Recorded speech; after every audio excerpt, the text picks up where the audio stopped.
Hello friends, welcome back to my channel. Good morning.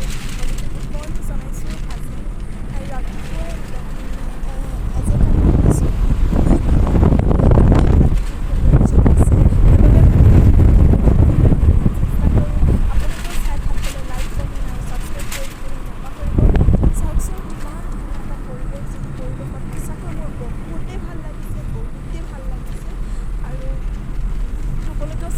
বলকচোন হয়তো প্ৰাকৃতিক সৌন্দৰ্য বেয়া পোৱা মানুহ হয়তো কোনোৱেই নাই আৰু মোৰ খুবেই প্ৰিয় সেইবাবে ভাবিলোঁ আজি এপাক ওলাই যাওঁ আৰু কোনোবাই যাতে জেগাডোখৰ চিনি পাইছে কমেণ্ট বক্সত জনাবচোন।